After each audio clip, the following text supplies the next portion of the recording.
Oi, eu sou o Lorival Santana, está começando mais um episódio do CNN Mundo. Aqui você ouve notícias sobre política, economia e tudo mais o que acontece nos quatro cantos do mundo, com muita análise e depoimentos de quem vive os acontecimentos em primeira mão.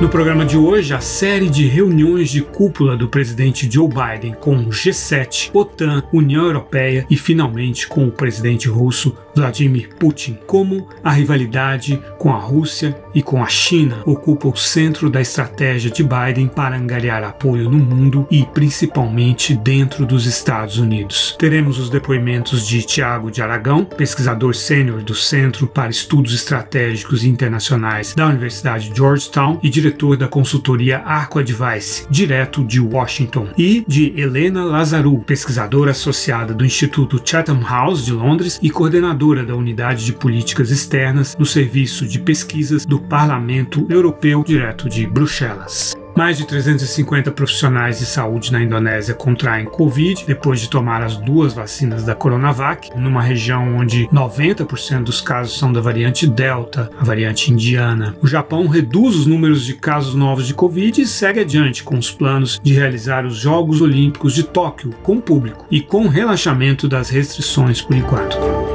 No Peru, o candidato de esquerda Pedro Castillo mantém uma ínfima vantagem sobre Keiko Fujimori depois de concluída a apuração do segundo turno, mas por causa de pedidos de anulação de urnas, o resultado final ainda pode demorar. E o Brasil assumirá uma cadeira rotativa no Conselho de Segurança da ONU. O que isso significa? Tudo isso e muito mais aqui no CNN Mundo. Esse encontro histórico, no qual Joe Biden e Vladimir Putin devem discutir questões muito difíceis, entre elas ataques cibernéticos, tentativas russas de interferência eleitoral em outros países, mudanças climáticas, direitos humanos, a questão nuclear e ainda o envenenamento e prisão do opositor russo Alexei Navalny. No entanto, foram no total 3 horas de conversas nessa quarta-feira entre Joe Biden e Vladimir Putin, o primeiro encontro pessoal deles desde 2011, quando Biden ainda era vice-presidente de Barack Obama. De resultado concreto, eles anunciaram a criação de um diálogo de estabilidade estratégica bilateral, que vai tratar, sobretudo, de firmar um novo tratado de redução de armas nucleares para substituir o novo START, o Tratado de Redução de Armas Estratégicas, que vence em 2026. Bom, são poucos os objetivos comuns entre Biden e Putin e por isso não é uma cúpula que tem grandes resultados práticos além desse que eu acabei de mencionar. Controle de armas nucleares com certeza é um objetivo comum e deve seguir adiante. Eles já renovaram o novo START logo que o Biden tomou posse, depois do dia 20 de janeiro. Tanto os Estados Unidos quanto a Rússia gostariam de retomar o acordo nuclear iraniano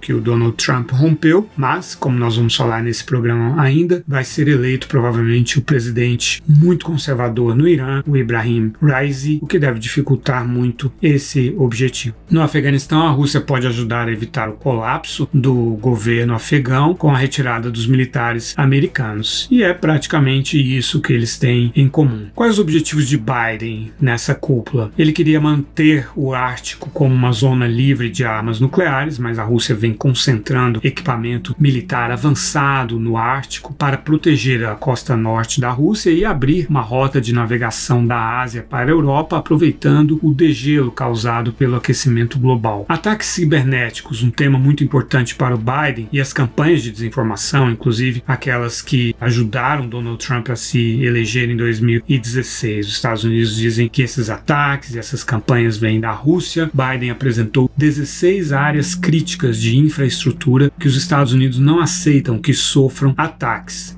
Bom, linhas vermelhas como essa sempre são arriscadas, porque agora isso obriga os Estados Unidos a agirem se essa linha vermelha for ultrapassada. Como em vários outros temas, o Putin assumiu uma atitude defensiva em relação a isso. Ele disse que as fontes americanas que ele ouviu afirmam que a maioria dos ataques cibernéticos vem dos Estados Unidos, em segundo lugar do Canadá, depois América Latina e por último da Grã-Bretanha. Mesmo assim, foi criado um canal de diálogo de assessores dos dois lados para discutir essa questão dos ataques cibernéticos. Há um temor por parte dos especialistas de que, se os Estados Unidos quiserem confrontar a Rússia nessa questão e a Rússia não ceder, os Estados Unidos podem sair perdendo, porque eles são mais vulneráveis, têm muito mais operações, ações, atividades privadas e públicas que usam essa tecnologia digital do que a Rússia, por exemplo, e a própria China. Além disso, a Rússia teria um interesse em criar mecanismos de controle sobre o tráfego de dados digitais, exatamente para aumentar a repressão política dentro da Rússia. Afinal, o Alexei Navalny, o grande opositor de Putin, ele opera muito nas redes sociais. Esse é o grande trunfo dele. Então pode ser um tiro no pé para outros objetivos dos Estados Unidos, sem alcançar o objetivo de conter os ataques cibernéticos. Com relação à Ucrânia, a Rússia considera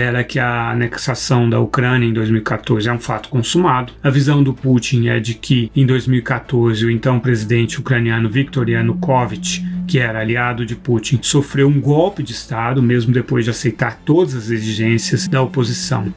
Em relação a Alexei Navalny, o Biden disse que a eventual morte do líder oposicionista russo, que está em greve de fome e muito debilitado, teria consequências devastadoras para a Rússia. Mas o Putin, também nisso, sem sequer mencionar o nome do Navalny na coletiva que ele ofereceu depois do encontro, disse que ele foi condenado 2 vezes, violou a lei russa propositalmente ao sair da Rússia para buscar tratamento na Alemanha depois de sofrer um ataque de Novichok, um gás nervoso atribuído a agentes do governo russo.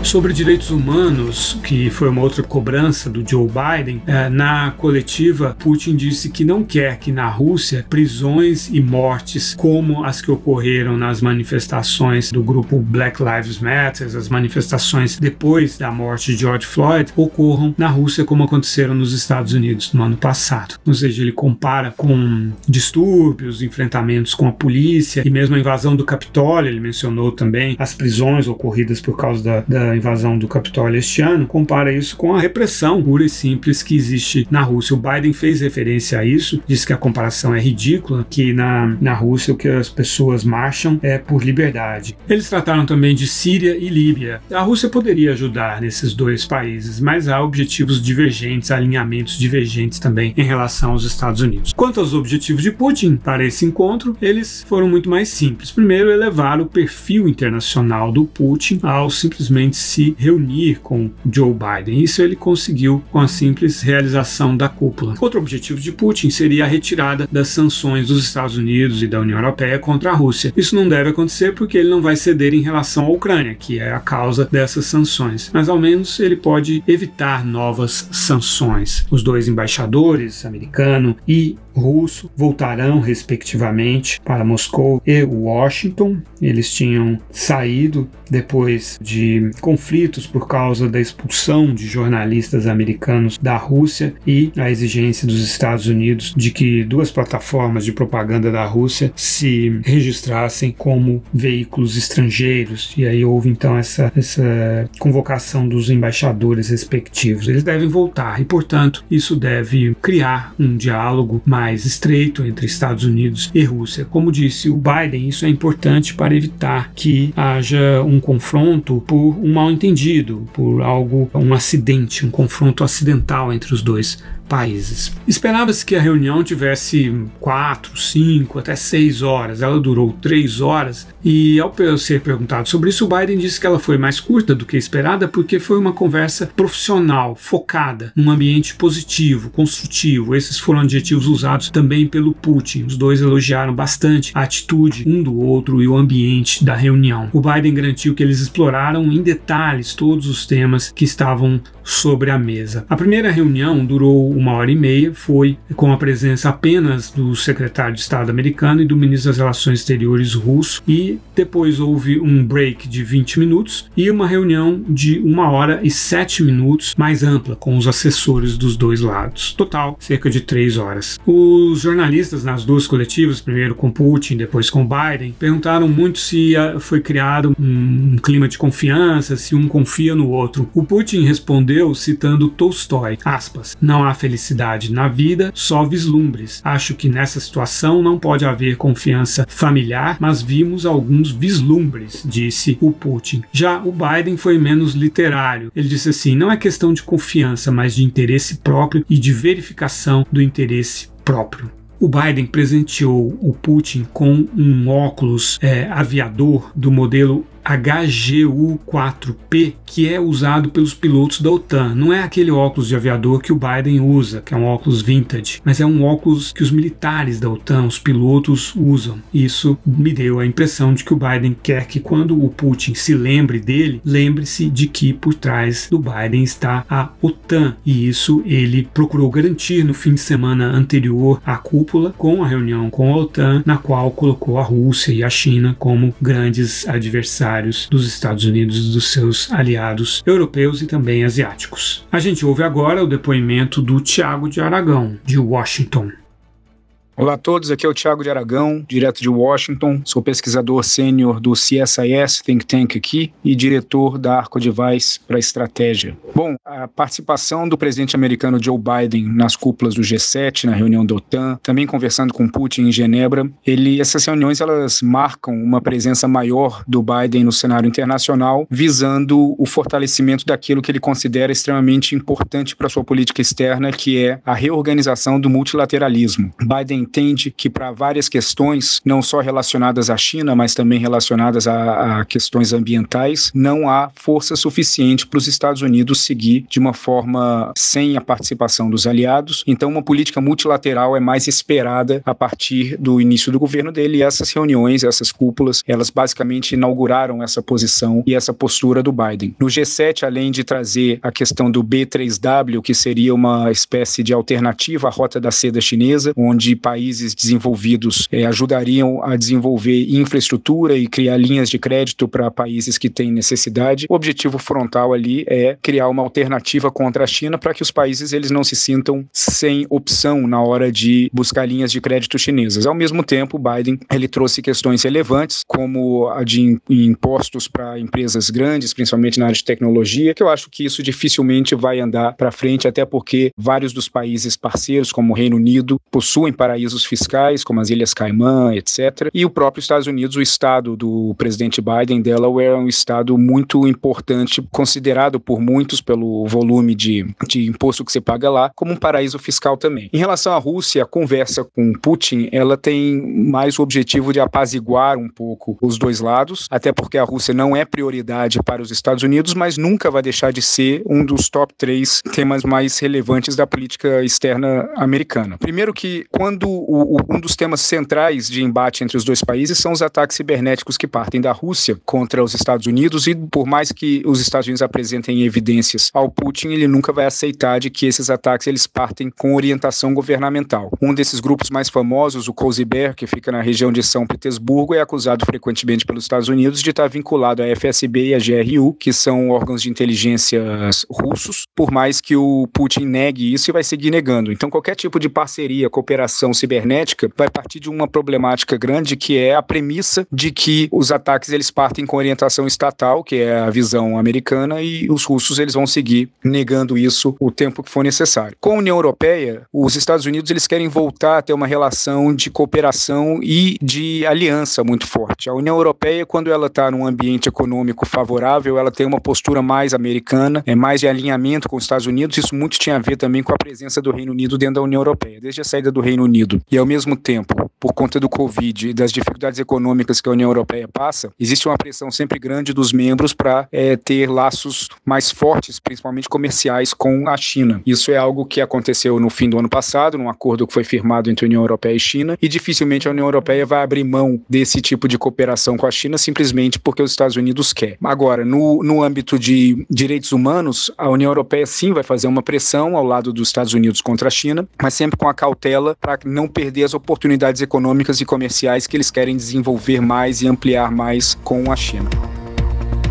Um grupo de 5 senadores republicanos e 5 democratas chegou a um acordo para um pacote de infraestrutura no valor de 974 bilhões de dólares nos próximos 5 anos e de 1 trilhão e 200 bilhões de dólares em 8 anos, dos quais 579 bilhões seriam gastos novos, mas sem aumentar os impostos, segundo fontes ouvidas pela agência Reuters. Se esse acordo for confirmado e se tiver a aceitação do Biden, que queria aí um pacote de cerca de 2 trilhões de dólares, será mais um passo importante na conciliação entre os dois partidos no Senado, depois daquela aprovação do pacote de 242 bilhões de dólares para aumentar a competitividade dos Estados Unidos frente à China. E o Biden vem buscando atrair apoio republicano exatamente ao tracionar essa rivalidade, principalmente com a China, mas também com a Rússia. Em artigo na revista especializada Foreign Affairs, o senador Bernie Sanders, que é o líder da esquerda do Partido Democrata, criticou a atitude de Biden de aglutinar apoio interno e externo, explorando a rivalidade com a China. Ele disse que a cooperação com a China é necessária para resolver os problemas do mundo e alertou contra o início de uma nova Guerra Fria. Interessante, a esquerda democrata reagindo a uma estratégia do centro, ocupado pelo Joe Biden, que tem angariado o apoio de alguns republicanos. Bom, ao longo de uma semana foi uma maratona de reuniões de cúpula que começou na quinta-feira retrasada com o primeiro-ministro Boris Johnson, do Reino Unido, anfitrião da cúpula do G7, realizada na sexta-feira na Cornualha, na Inglaterra. Como disse o Thiago de Aragão, o G7 acatou a proposta do Biden de um imposto mundial mínimo para as empresas para coibir o deslocamento das empresas de suas sedes para paraísos fiscais. É um problema que o Biden quer combater, já que ele quer trazer de volta empresas para os Estados Unidos. A proposta inicial do Biden era uma alíquota de 21%. Os parceiros do G7 concordaram com uma alíquota de 15%. A discussão deve continuar na cúpula do G20 em julho, e aí outras grandes economias, como a da China, Índia, Brasil e Rússia, devem discutir essa proposta também. Como a gente disse no programa anterior, o G7 prometeu também doar 1 bilhão de doses de vacinas contra o Covid para os países pobres, em parte para compensar o prestígio ganho pela China com a venda e doação de vacinas para cerca de 100 países. O Biden aproveitou também a cúpula do G7 para tentar um degelo com a chanceler alemã Angela Merkel. Ela foi a primeira governante europeia convidada a visitá-lo na Casa Branca. Antes, o Biden já havia retirado as sanções à construção do gasoduto Nord Stream 2, que liga a Rússia e a Alemanha, e que já está praticamente pronto. Na reunião de cúpula do fim de semana, em Bruxelas, o Biden reafirmou os compromissos com a OTAN depois de 4 anos de hostilidades do seu antecessor Donald Trump. O Trump achava que os aliados da OTAN se aproveitavam dos Estados Unidos, usando o dinheiro do contribuinte americano para financiar a sua defesa. O secretário-geral da OTAN, Jens Stoltenberg, disse no discurso dele ao final da cúpula que os aliados precisam se manter unidos e fortes, especialmente quando China e Rússia desafiam a ordem mundial. Ele advertiu que a China está se aproximando da OTAN em termos militares e tecnológicos, está alcançando a OTAN. O comunicado final da OTAN chama a Rússia de uma ameaça e a China de um desafio sistêmico à ordem internacional. Os aliados da OTAN também concordaram em apoiar a Coreia do Sul e o Japão, que não fazem parte da OTAN, na sua defesa em relação à China. Em resposta a esses alinhamentos contra a China, o governo chinês realizou na terça-feira a maior incursão na área de identificação aérea de Taiwan. Taiwan tem o seu espaço aéreo, ao lado desse espaço aéreo, depois dele, uma área em que ele pede aos outros países que identifiquem os seus aviões. Foram 28 aviões de guerra, segundo Taiwan, que participaram dessa incursão chinesa. E o porta-voz da chancelaria chinesa disse que as atitudes de Biden são prova de que os Estados Unidos estão muito doentes. E disse também que a OTAN não deveria exagerar com a teoria da ameaça chinesa. Em Hong Kong, nessa quinta-feira, 500 policiais invadiram a redação do jornal Apple Daily, que é crítico ao governo central chinês. Foi a primeira vez que a nova Lei de Segurança Nacional foi usada contra a imprensa. 5 diretores do jornal foram presos. Os policiais confiscaram material de computadores e celulares dos repórteres. O dono do jornal, o bilionário Jimmy Lai, que é dono também da cadeia varejista de roupas Giordano, já estava preso, cumprindo várias sentenças por participação de eventos políticos considerados ilegais, e o patrimônio do Jimmy Lai está congelado. Continuando com as cúpulas do Biden, um acordo firmado por Joe Biden com a União Europeia, na primeira cúpula entre Estados Unidos e União Europeia desde 2014, colocou fim à guerra comercial de 17 anos, envolvendo os subsídios à americana Boeing e à europeia Airbus. Essa disputa de 17 anos acabou levando à sobretaxação de outros produtos dos dois lados, motocicletas Harley Davidson dos Estados Unidos, vinho francês e assim por diante. Então, é um acordo importante que pode reduzir as tensões entre Estados Unidos e União Europeia no campo comercial. A gente ouve agora o depoimento da Helena Lazarou, direto de Bruxelas. Bom dia, sou Helena Lazarou, sou pesquisadora associada do Instituto Chatham House, em Londres, no Reino Unido, e também coordenadora da Unidade de Políticas Externas no Serviço de Pesquisa do Parlamento Europeu, aqui em Bruxelas, Bélgica. Em Bruxelas foi uma semana muito movimentada, de grandes expectativas e muita diplomacia, especialmente para os que tratam dos assuntos da relação transatlântica. Essa semana foi a semana da primeira visita do presidente americano Joe Biden na Europa para participar da cúpula dos G7 na Inglaterra e também participar na cúpula de líderes da OTAN em Bruxelas e a cúpula União Europeia-Estados Unidos também em Bruxelas, antes de viajar para Genebra para um encontro bilateral com o presidente da Rússia, Vladimir Putin. Da perspectiva europeia, essa visita do presidente Joe Biden foi um momento muito importante para relançar os laços transatlânticos, para reforçar a importância da relação transatlântica entre os Estados Unidos e a União Europeia como um laço especial, com uma parceria estratégica e com uma aliança de democracia, de segurança e de multilateralismo. Todas essas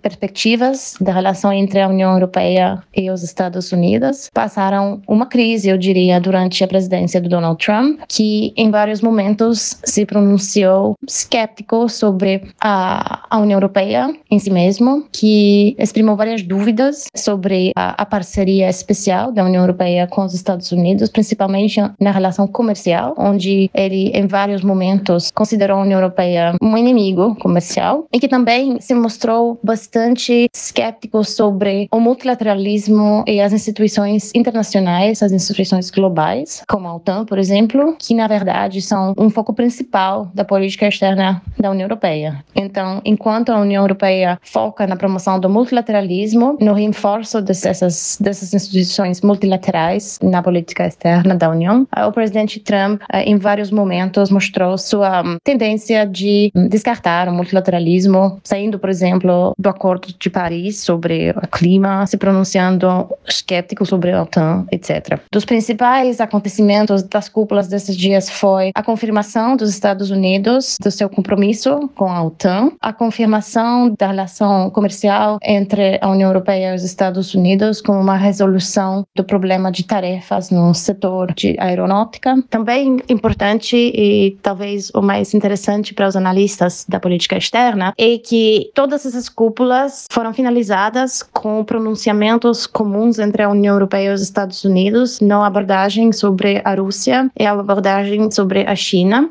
onde num lado em que se trata da Rússia, os Estados Unidos e a União Europeia todos conjuntos se comprometeram de tratar a Rússia como uma ameaça e também de focar no combate contra a ameaça da Rússia militar, mas também no espaço cibernético e o espaço de desinformação. E do outro lado, tínhamos também um reforço da importância da China como uma ameaça crescente, um competidor ideológico e sistêmico, com uma primeira manifestação disso, que é a entrada da China na comunicação conjunta depois da cúpula da OTAN. Normalmente a OTAN não inclui a China nas suas comunicações conjuntas depois das cúpulas, como a China não é considerado um inimigo militar, mas uma potência comercial, mas gradualmente com a fusão da potência comercial industrial com a potência geopolítica. Chegamos pela primeira vez no momento onde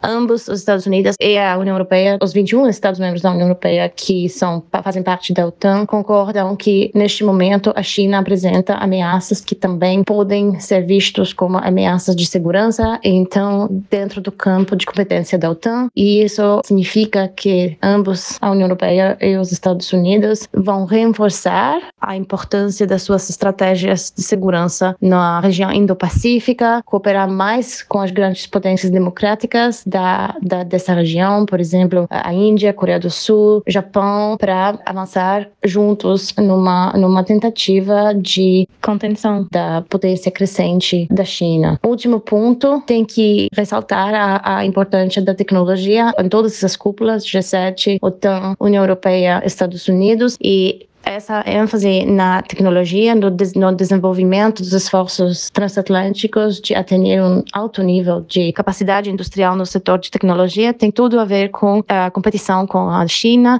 já que essa competição acontece de uma grande maneira no campo de competição para alta tecnologia. E, por exemplo, tínhamos a criação do US-EU Trade and Technology Council, que certamente vai aproximar mais a União Europeia e os Estados Unidos nesse campo de tecnologia, indústria e competição com a China.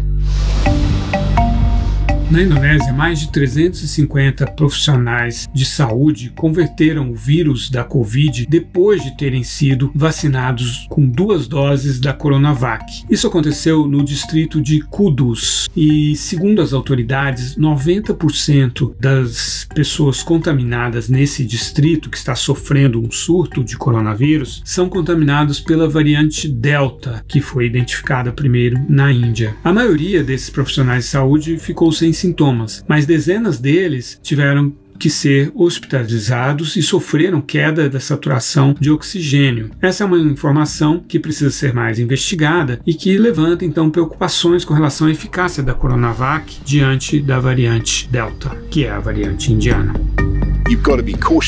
Queremos que o roteiro de saída do bloqueio seja irreversível. Por isso, é preciso ter cautela. Foi o que disse o primeiro-ministro britânico Boris Johnson, ao falar sobre o plano de acabar com todas as restrições no dia 21 de junho. Ele também alertou que as internações hospitalares estão aumentando. De acordo com o roteiro original para o fim do bloqueio aqui na Inglaterra, a fase final prevê a retirada dos limites de contato social. Casas noturnas poderiam reabrir, pubs, restaurantes, teatros e cinemas também seriam autorizados a funcionar sem limites de capacidade, e ainda os grandes eventos, como por exemplo shows e competições esportivas, voltariam a ocorrer em estádios lotados. Mas alguns consultores do governo acham cedo demais. Eles defendem que essa fase final da flexibilização seja adiada em 4 semanas. Neste sábado, pelo 4º dia consecutivo, o Reino Unido teve mais de 7.000 casos de Covid-19. 9 em cada 10 infecções no país já são provocadas pela variante Delta, que foi identificada pela primeira vez na Índia. O Reino Unido pretendia relaxar as medidas de restrição à circulação por causa da Covid a partir do dia 21 agora, mas o primeiro-ministro Boris Johnson disse que isso não será possível por causa da variante Delta, que provavelmente é responsável pelo aumento de 65% nos casos novos na última semana. A variante está presente em 96% dos sequenciamentos de genoma do coronavírus no Reino Unido. Aqui no Brasil, a Anvisa autorizou o uso da vacina da Pfizer a partir de 12 anos de idade, como já havia sido autorizado pela agência americana, FDA. O laboratório Pfizer está preparando testes em 4.500 crianças com menos de 12 anos de idade nos Estados Unidos, Finlândia, Polônia e Espanha. A perspectiva é de, num futuro próximo, vacinar também as crianças com menos de 12 anos. A FDA mandou a Johnson & Johnson descartar 60 milhões de doses de vacina fabricadas na planta que sofreu uma contaminação da empresa Emergent Biosolutions em Baltimore. É uma planta que faz vacinas para a Johnson. A FDA ainda não decidiu se a planta, que foi fechada há 2 meses, poderá ser reaberta. São então 60 milhões de doses a menos para a diplomacia da vacina do Joe Biden, que anunciou que pretende doar 500 milhões de doses. O governo americano vai investir 3 bilhões de dólares no desenvolvimento de comprimidos antivirais, não só contra a Covid, mas que podem também ser eficazes contra a gripe, HIV e hepatite C. Esses comprimidos poderão evitar a hospitalização de pacientes. As pesquisas podem ser concluídas no final desse ano.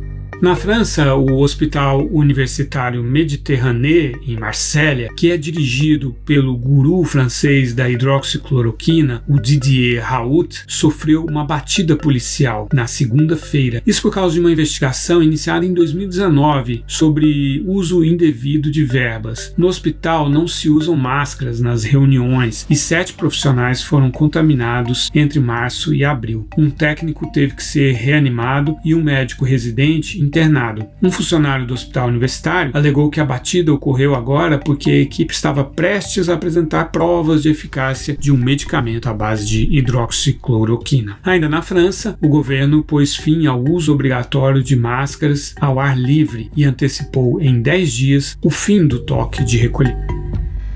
Os Jogos Olímpicos no Japão estão marcados para o dia 23 de julho e pouco mais de um mês antes do início deles, o governo japonês vai relaxar, a partir deste domingo, as medidas de restrição de circulação em Tóquio e em outras 6 áreas do país. Isso por causa da queda nos números de casos novos de Covid. O afrouxamento das medidas vai durar até 11 de julho, quando uma nova avaliação será feita. Serão mantidas restrições em relação aos horários para o fechamento de bares e restaurantes, volta de 7 e 8 da noite. O número de casos novos diários no Japão caiu. O pico no dia 9 de maio chegou a 7.776 casos novos. Agora, na quarta-feira, foram 1.406 casos novos por dia, enquanto que a vacinação está avançando, ainda que num ritmo bem mais lento do que nos outros países. Só 6% dos japoneses estão imunizados. As autoridades estimam que a maioria dos 36 milhões de idosos japoneses deve estar imunizada até o fim de julho. Os Jogos Olímpicos de Tóquio terão público, com capacidade restrita a 50% nos estádios e limite máximo de 5.000 pessoas.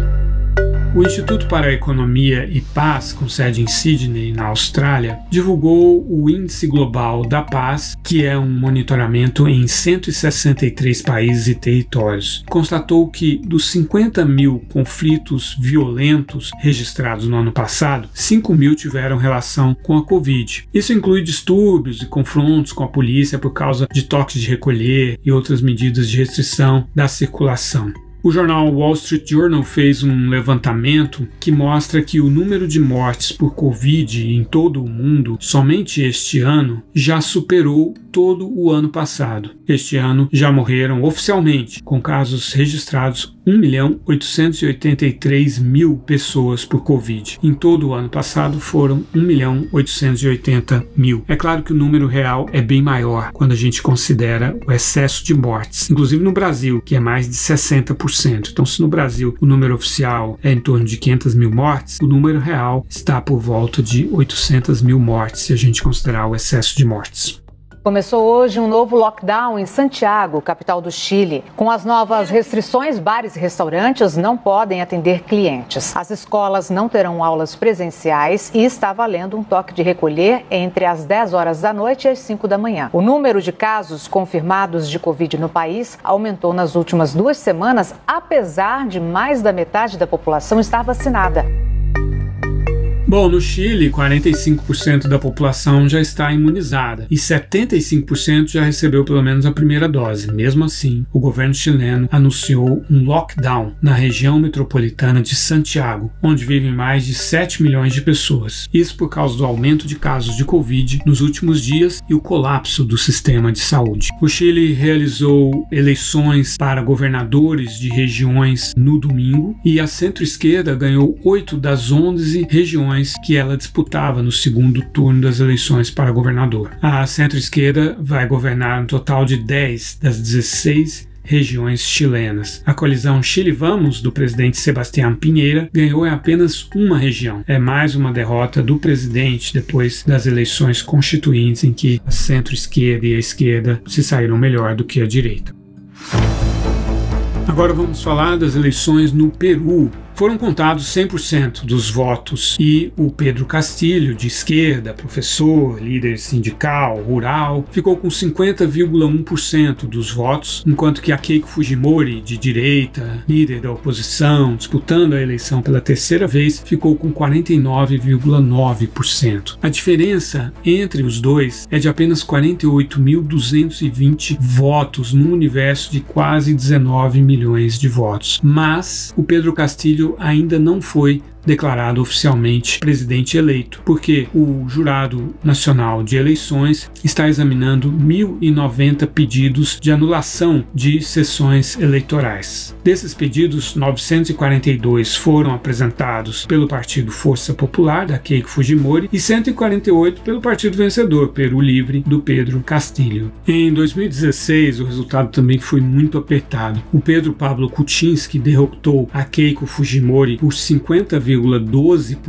a 49,88%, diferença de apenas 41.438 votos. O segundo turno foi no dia 5 de junho de 2016 e o Jurado Nacional Eleitoral formalizou o resultado só no dia 1º de julho, quase um mês depois. Mas, 5 dias depois do segundo turno, a Keiko Fujimori reconheceu a vitória do Pedro Pablo Kuczynski. Agora a situação é diferente. Ela está disputando voto a voto e está denunciando fraude e questionando o resultado, apesar de que observadores internacionais disseram que a eleição foi justa e limpa. O Brasil foi eleito na sexta-feira, dia 11, membro de turno do Conselho de Segurança da ONU. Ele foi o único candidato da América Latina. Esse vai ser o 11º mandato do Brasil, que o torna um dos países mais frequentes na ocupação de cadeiras rotativas do Conselho de Segurança, ao lado do Japão. Será um mandato em 2022 e 2023. Numa nota, o Itamaraty disse que vai defender a reforma do Conselho de Segurança. É algo que não vai acontecer, porque os 5 membros permanentes que têm poder de veto não têm interesse nessa expansão do Conselho de Segurança. Brasil, Índia, Japão, África do Sul querem se tornar membros permanentes. A discussão foi aberta muitos anos atrás porque os membros permanentes do Conselho queriam colocar ali o Japão e a Alemanha, que são países ricos e que poderiam então se engajar mais na participação das missões da ONU e também dar mais contribuição financeira.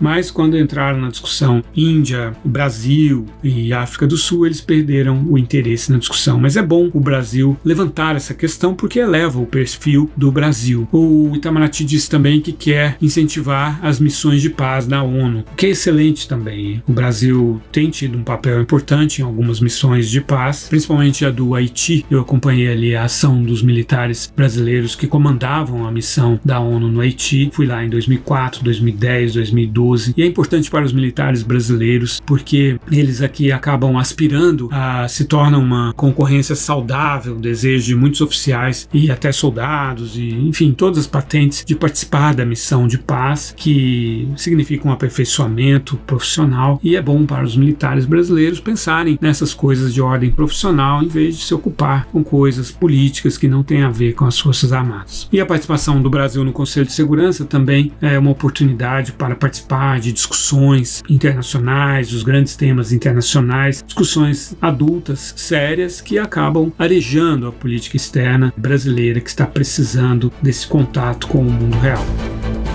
O novo governo de Israel já enfrentou um primeiro desafio. Autorizou uma marcha da extrema-direita organizada por judeus nacionalistas para acontecer em Jerusalém Oriental nesta terça-feira. O evento, que visa marcar o Dia de Jerusalém, quando o grupo celebra a reunificação da cidade em 1967, havia sido autorizado por Benjamin Netanyahu e pode desencadear uma nova crise com o grupo palestino Hamas.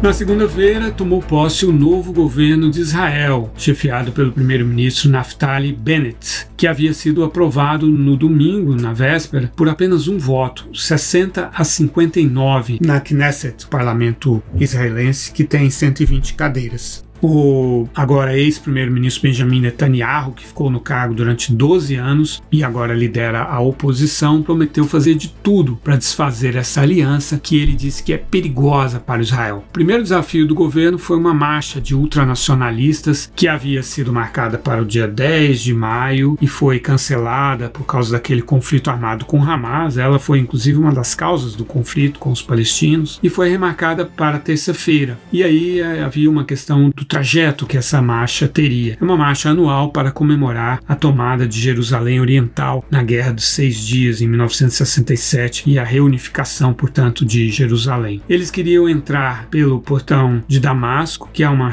área ali que costuma ser frequentada pelos palestinos, é ali que está o bairro árabe da Cidade Velha. Queriam atravessar o bairro árabe da Cidade Velha para ir para o Muro das Lamentações. A polícia não recomendou isso, o novo governo também então não permitiu que eles entrassem ali, mas eles se aglomeraram ali e a polícia retirou os palestinos dali. Houve conflito nessa retirada, 17 palestinos ficaram feridos em confrontos com a polícia. Esses ultranacionalistas, que eram milhares de pessoas que realizaram essa marcha, tiveram então proteção policial e provocaram os comerciantes árabes que estavam ali por perto. Um deles, com um charuto numa mão e uma bandeira de Israel na outra, gritou: "Olha a bandeira de Israel e sofram". Bom, por causa dessa marcha, militantes palestinos lançaram balões incendiários de lá da faixa de Gaza. E o Naftali Bennett, que em 2019 havia dito que esses lançamentos de balões e de pipas incendiárias da faixa de Gaza devia ser tratado como terrorismo, devia haver uma resposta mais forte das Forças Armadas. Agora ele é o primeiro-ministro e ordenou então um ataque na noite de terça-feira, um ataque aéreo, bombardeios aéreos na faixa de Gaza. Tanto os balões incendiários quanto esses ataques aéreos de Israel não causaram vítimas e foi o primeiro então conflito armado desde o cessar-fogo do mês passado.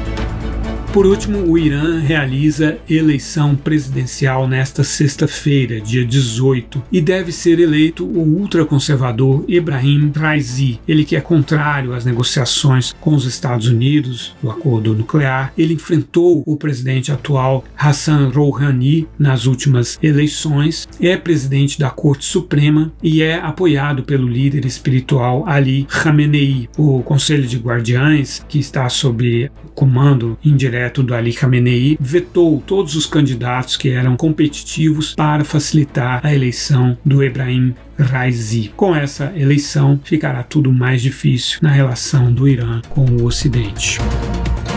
E aqui termina este episódio do CNN Mundo. Não deixe de assinar o programa em seu agregador de podcasts favoritos para receber uma edição nova a cada sexta-feira a partir das 10 da manhã. Obrigado pela companhia e até a próxima.